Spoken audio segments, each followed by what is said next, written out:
Jika server sudah berjalan dan token sudah keluar, maka otomatis siswa akan masuk ke dalam loginnya masing-masing di komputer klien. Nah, jika terjadi klien yang tidak bisa login atau di dalam klien login siswa itu sudah ada tulisan user sedang aktif, maka perlu di reset. Nah, bagaimana cara meresetnya?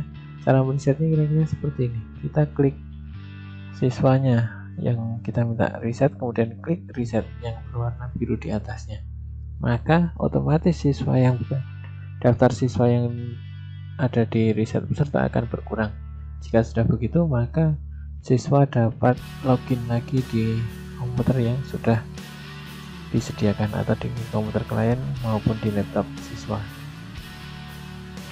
Nah, hal juga yang bisa terjadi kenapa kita perlu melakukan reset atau reset login peserta ini, yang pertama yaitu jika waktu pertama kali username sudah aktif, itu kita perlu reset. Yang kedua, jika di dalam sesi siswa juga bisa terjadi logout secara tiba-tiba salah satu siswanya atau beberapa siswanya, kita perlu juga melaksanakan reset peserta dengan cara pilih pesertanya kira-kira seperti ini. Kita cari pesertanya yang perlu di reset, kemudian nanti kita klik. Nah, setelah diklik nanti barulah kita pilih reset peserta bagian atas. Terkadang di waktu ujian berlangsung kita perlu melakukan beberapa kali reset atau login peserta. Akan tetapi jika sudah melakukan reset dan login peserta, maka siswa yang akan masuk ke dalam sistem komputer klien, ini contohnya kita akan reset. Setelah di reset, maka setelah reset kita perlu lagi kembali ke status tes, bukan status download, mohon maaf, salah klik. Di status tes, di status tes ini kita harus kembali lagi supaya bisa melihat token yang ada, karena siswa yang setelah logout ataupun siswa yang keluar dari GPT Sync-nya ujian, untuk masuk ke dalam pertama kali tetap menggunakan username dan password. Setelah itu ke dalamnya lagi perlu memasukkan nama dan perlu memasukkan token. Nah, di sini kita perlu melihat lagi tokennya. Kira-kira seperti itu di dalam proses reset peserta. Di dalam reset peserta ini juga bisa terjadi misalnya seperti ini. Misalnya ada gangguan masalah di dalam sisi klien, nanti terputus semua, ataupun ada mati lampu yang sesaat sehingga menyebabkan switchnya terputus atau jaringan dari klien ke server juga terputus. Itu juga kita bisa reset semuanya, ibaratnya jika memang semuanya tertutup. Tapi jika masih bisa melaksanakan ujian, hal ini tidak perlu dilakukan. Nah, selanjutnya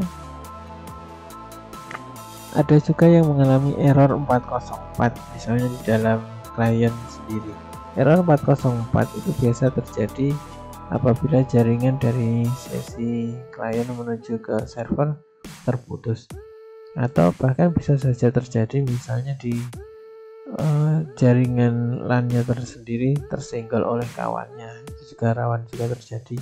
Selain itu juga misalnya switch-nya terputus, terputus koneksi, baik listriknya maupun koneksi dengan RJ45-nya tergoyang, itu juga bisa menyebabkan error 404 pada sesi klien. Maka jika terjadi error 404 juga yang perlu dilakukan adalah memperbaiki jaringannya. Setelah memperbaiki jaringannya, mengeluarkan dari GPT Sync menggunakan Ctrl C plus B, dan setelah itu siswa membuka lagi untuk exam browser kliennya, dan setelah itu barulah siswa login lagi. Nah, kira-kira itu. Makanya kita perlu mengetahui cara mereset peserta yang tidak bisa login ke dalam komputer klien.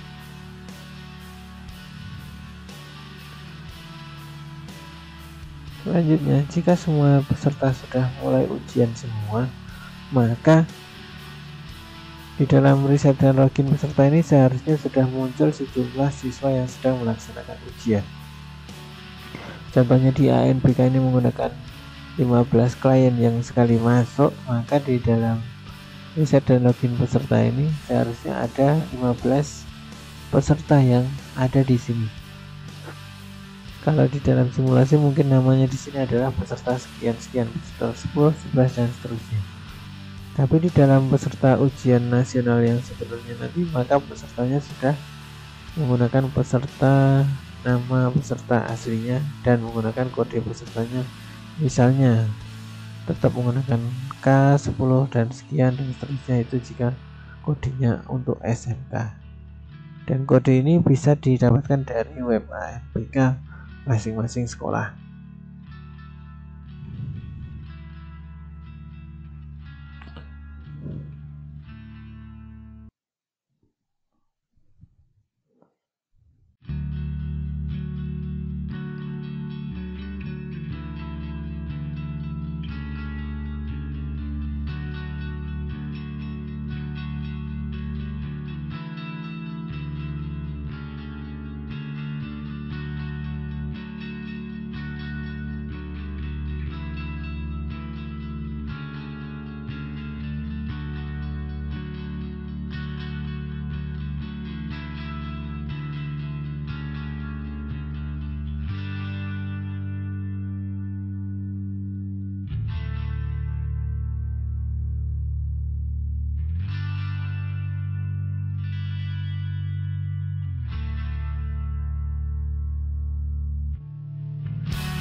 Setelah mengerjakan beberapa waktu ataupun sudah ada yang selesai mengerjakan, maka di server ini kita bisa melihat di bagian status peserta.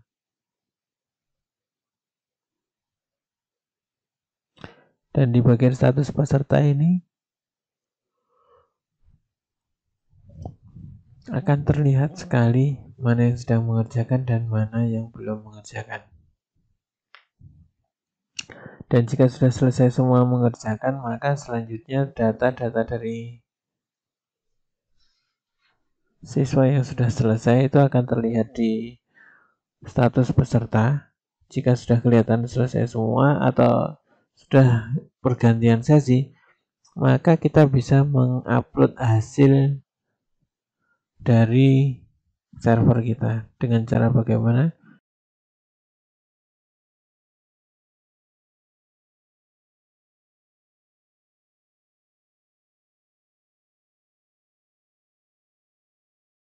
Dengan cara klik peserta yang akan di-upload.